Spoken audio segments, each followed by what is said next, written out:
was so much conflict. Like the stakes were much higher than they were in the first season, I think. If the first season served as a sort of introduction to these people.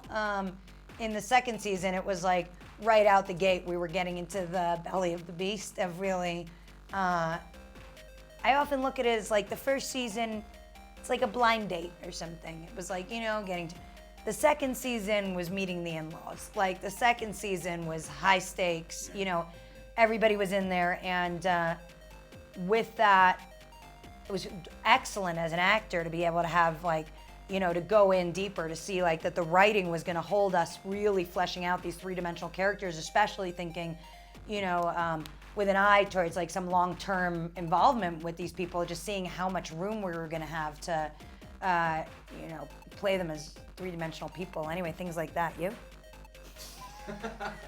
Already got one rolled up in my left hand. Pussy on my mind, tighter than a headband. Home sweet home.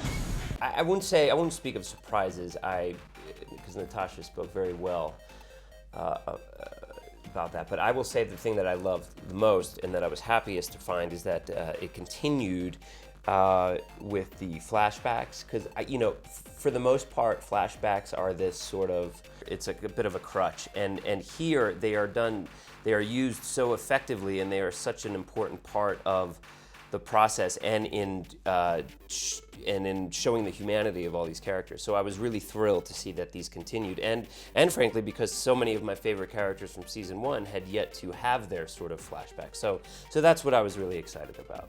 This is about more than business, ladies. I'm telling you how to survive. So you're associating with the criminal element? In case you ain't noticed, this place is full of criminals. And also, I feel like both of you have a lot more to do this season in terms of your character development. Right, so well, I think that they became like more complicated, you know, people in the second season. Like I think in the first season, they were both sort of like, you know, the good guy in terms of like, you know, they were both sort of there for Piper. In the second season, we both became a little bit more, you know, like had more questionable morality. Mm-hmm. Like we were both sort of, in fact, I think many characters became much more selfish in a way, like much more motivated by like they wanted what they wanted, and they didn't really care about the consequences of the worlds around them.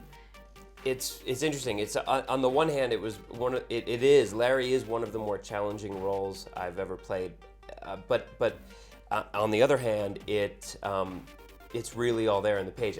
The thing about Larry for me is that there's, you know, he's a much smaller role, and in these few scenes that he has peppered throughout the series, each scene is so, and I think it's a result of him not being, you know, because he's on the outside and he's not in the sort of heart of the series.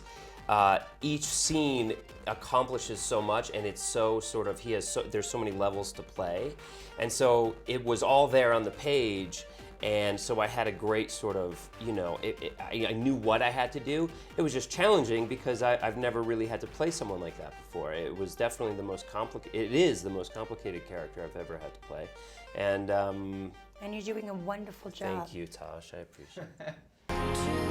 You don't dream, we die, right?